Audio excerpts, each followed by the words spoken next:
Assalamualaikum warahmatullahi wabarakatuh. Hai semuanya, perkenalkan nama saya Siti Hidayah. Saya dari Prodi Hubungan Masyarakat dengan NIM 200210010017. Di sini saya akan membacakan rangkuman kesatuan sila-sila Pancasila.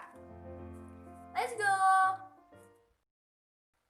Kesatuan sila-sila Pancasila pada hakikatnya merupakan suatu kesatuan. Dasar filsafat negara Indonesia terdiri atas 5 sila, yang masing-masing merupakan suatu asas peradaban. Pancasila merupakan suatu kesatuan yang utuh. Artinya, setiap sila merupakan unsur kebagian yang mutlak dari Pancasila itu tersendiri. Berarti, Pancasila merupakan suatu kesatuan yang majemuk atau tunggal. Konsekuensinya, setiap sila tidak dapat berdiri sendiri, terlepas dari sila-silanya. Di sini, yang pertama ada Pancasila sebagai sistem filsafat. Pancasila pada hakikatnya merupakan suatu sistem filsafat di mana suatu kesatuan yang saling berhubungan, saling bekerja sama untuk suatu tujuan tertentu, dan secara keseluruhan merupakan suatu kesatuan yang utuh. Sistem lazimnya memiliki ciri-ciri sebagai berikut. Yang pertama, ada 1. Kesatuan bagian-bagian. Yang kedua, bagian-bagian tersebut memiliki fungsi tersendiri. Dan yang ketiga, saling berhubungan dan saling ketergantungan. Dan yang keempat, keseluruhannya dimaksud untuk mencapai suatu tujuan tertentu untuk tujuan sistem. Yang kelima, suatu lingkungan yang kompleks. Dan di sini yang B ada susunan Pancasila yang bersifat hierarkis atau dalam berbentuk piramidal.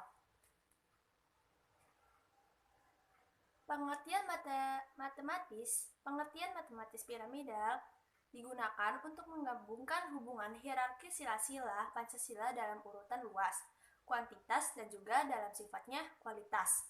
Dengan demikian, dimungkinkan penyesuaian untuk keperluan serta kepentingan yang sesuai dengan keadaan, tempat, dan waktu dalam realisasi sila-sila Pancasila, tanpa terpisahkan dengan makna sila-sila lainnya dalam hubungan hierarkis piramidal. Yang ketiga, ada rumusan Pancasila yang bersifat hierarkis dan berbentuk piramidal. Kesatuan sila-sila Pancasila pada hakikatnya bukanlah hanya merupakan kesatuan yang bersifat formalogis saja, namun juga meliputi kesatuan dasar nontologis, epistemologis, dan aksiologis. Pancasila dalam sifatnya bersifat hierarki dan bentuk piramidal itu mengandung arti formalogis.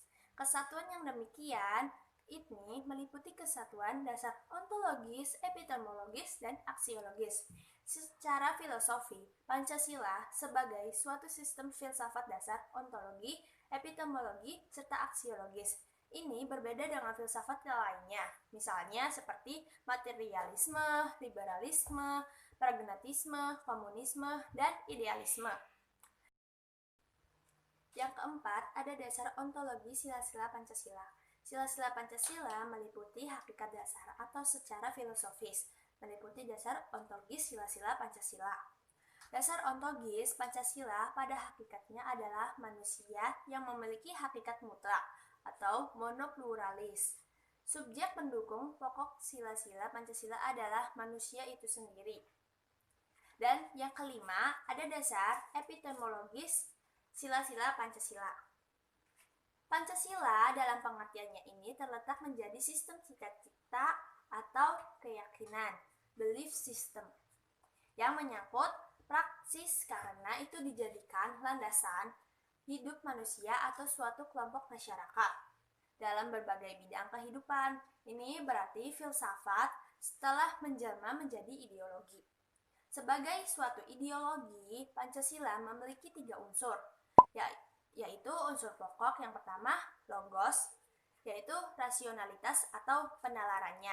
Yang kedua, ada pathos, yaitu penghayatan, dan yang ketiga, ada ethos, yaitu kesusilaannya. Dasar epistemologis Pancasila pada hakikatnya tidak dapat dipisahkan dengan dasar ontologisnya. Yang keenam, ada dasar aksiologis sila-sila Pancasila. Sila-sila sebagai suatu sistem filsafat yang memiliki kesatuan dasar aksiologisnya, sehingga nilai-nilai yang terkandung dalam Pancasila merupakan suatu kesatuan. Yang ketujuh, ada nilai Pancasila sebagai suatu sistem.